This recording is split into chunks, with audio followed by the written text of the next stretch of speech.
문이 닫히자 촛불의 흔들림이 완전히 사라졌다.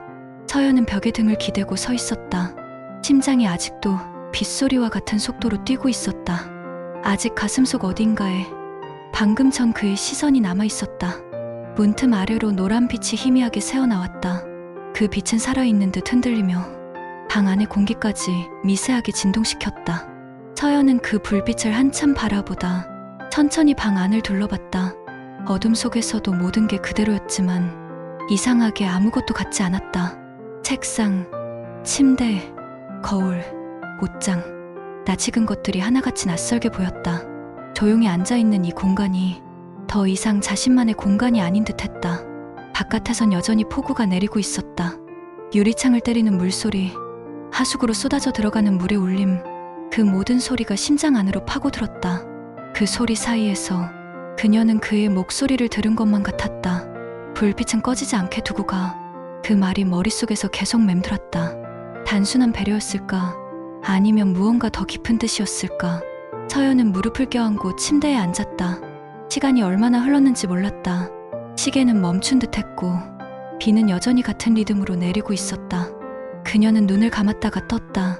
그때 문틈 아래의 불빛이 아직 꺼지지 않았다는 걸 깨달았다. 그 빛은 여전히 그녀를 부르고 있었다. 서연은 천천히 자리에서 일어났다. 발끝으로 바닥을 짚으며 문 쪽으로 걸어갔다. 손끝이 문고리에 닿았다. 미세한 떨림이 손끝으로 전해졌다. 그녀는 잠시 망설이다가 문틈 사이로 밖을 살짝 엿봤다. 촛불은 아직 타오르고 있었다. 그 불빛 아래 도연이 앉아 있었다. 그는 아무 말도 하지 않았다. 손에 들고 있던 책은 덮여 있었고 시선은 불빛 너머 어딘가 멀리 서연의 문을 향하고 있었다. 그녀는 문틈을 닫지 못했다. 그저 거기에 서서 그의 뒷모습을 바라보았다. 촛불이 그의 어깨 위에서 흔들렸다. 불빛이 그의 눈가에 닿을 때마다 그는 잠시 눈을 감는 듯했다. 어둠과 불빛이 그를 반으로 나누고 있었다.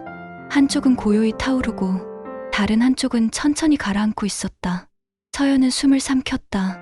가슴이 조여왔다. 돌아서야 했다. 하지만 발이 움직이지 않았다. 그때 서연아, 그의 목소리가 들렸다. 문이 닫혀 있었는데도 그 음성은 마치 바로 옆에서 들리는 듯 선명했다. 그녀는 숨을 멈췄다. 대답하지 않았다. 입술이 떨렸다. 자고 있니? 그의 발소리가 다가왔다. 바닥을 스치는 미세한 움직임, 그리고 문 앞에서 멈춘 기척. 촛불이 크게 흔들렸다. 불빛이 문틈 사이로 춤을 추었다. 무서워서 못 자는 줄 알았어. 그의 목소리는 낮고 부드러웠다. 괜찮아. 비가 좀 잦아들면 나도 잘 거야. 그 말과 함께 발소리가 멀어졌다. 하지만 서연의 심장은 오히려 더 요동쳤다. 그녀는 문틈을 다시 바라봤다. 그는 소파에 앉아 있었다. 촛불이 거의 다 타들어가고 있었다. 불빛이 그의 얼굴을 마지막으로 비췄다. 그리고 순간적인 바람에 불이 꺼졌다. 집은 완전한 어둠에 잠겼다. 공간이 사라지고 남은 건 숨소리뿐이었다. 서연은 어둠 속에서 눈을 떴다. 무언가가 움직였다. 폭우 소리에 섞여 툭, 툭 하는 소리가 들렸다. 물방울이 바닥에 떨어지는 소리일 수도 있었다. 하지만 어쩐지 사람의 발소리처럼 느껴졌다. 그녀는 몸을 돌리지 못했다. 숨조차 제대로 쉴 수 없었다. 그때 서연아, 이번엔 문 바로 앞에서 들렸다. 그녀는 온몸이 굳었다. 입술이 마르듯 떨렸다. 네, 그의 목소리가 들려왔다. 불빛이 꺼졌어. 괜찮아? 그의 말투는 평소와 다르지 않았다.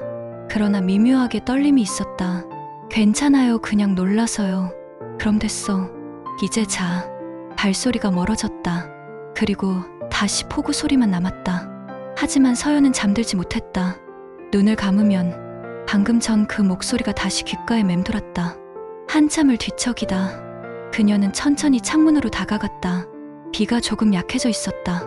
유리창 너머로 희미한 번개가 멀리서 빛났다. 그 찰나의 빛에 거실이 잠시 비쳤다. 그녀는 문틈 사이로 눈을 떴다. 그곳에서 그가 다시 일어서는 모습을 봤다. 서연의 심장이 철렁 내려앉았다. 도연은 촛불이 꺼진 자리에서 서랍을 열고 있었다. 작은 손전등 하나를 꺼내 버튼을 눌렀다. 부드러운 빛이 어둠을 가르며 퍼졌다. 그 빛은 복도를 향했고 서연의 문을 향했다. 그녀는 몸을 돌려 문에 등을 붙였다.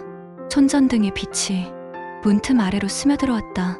그 빛이 발끝까지 닿았을 때 그의 발소리가 멈췄다. 불이 들어올 때까지만 이 불빛을 켜둘게. 그 말은 그녀를 안심시키려는 듯 했지만 이상하게 마음을 뒤흔들었다. 그건 단순한 배려가 아니라 서로가 알고 있는 어떤 감정의 신호 같았다. 서연은 대답하지 않았다. 손끝으로 벽을 더듬었다. 문 앞에서 그의 그림자가 미세하게 흔들렸다. 잠시 후 불빛이 꺼졌다. 공간은 다시 어둠에 잠겼다. 하지만 그의 그림자는 사라지지 않았다. 그 존재는 여전히 문 앞에 머물러 있었다. 서연은 이불 속으로 몸을 숨겼다. 그러나 어둠 속에서도 그의 기척이 느껴졌다. 빛이 사라져도 온기는 남는다.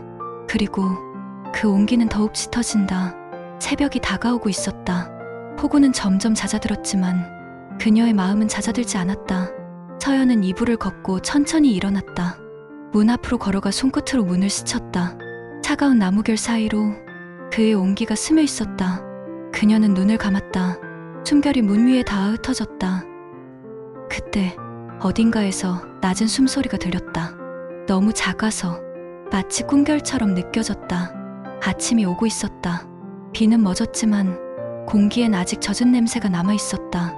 문을 사이에 둔 채 그녀와 그는 각자의 어둠 속에서 깨어 있었다. 폭우가 멎은 새벽, 도연은 여전히 소파에 앉아 있었다. 창문 틈으로 새어들어온 미명에 그의 얼굴이 비쳤다. 그는 커피잔을 들었지만 입에 대지 않았다. 식탁 위에는 차가운 커피 2잔이 놓여 있었다. 그는 조용히 중얼거렸다. 비는 곧 그치겠지. 그 말은 공기 속으로 흩어졌다. 그러나 그 말 끝에는 멈춰버린 무언가가 있었다. 그는 손끝으로 책 위를 쓸었다. 그 손끝엔 아직 미세한 떨림이 남아 있었다. 그리고 새벽의 빛이 거실을 채우기 시작했다. 어둠이 물러나고 모든 게 제자리로 돌아가는 듯 보였다. 하지만 그들은 안다. 불빛이 꺼진 그 순간 이미 무언가는 시작되었다는 것을. 서연은 창가에 서 있었다. 그녀의 시선이 천천히 거실을 향했다. 도연의 어깨 위로 아침의 빛이 내려앉고 있었다. 그들은 아무 말도 하지 않았다. 그러나 그 침묵 속엔 지난밤보다 더 짙은 무언가가 있었다. 정전된 그 밤, 불은 꺼졌지만 숨결은 남아 있었다. 그리고 어둠 속에서 마음은 여전히 멈추지 못했다.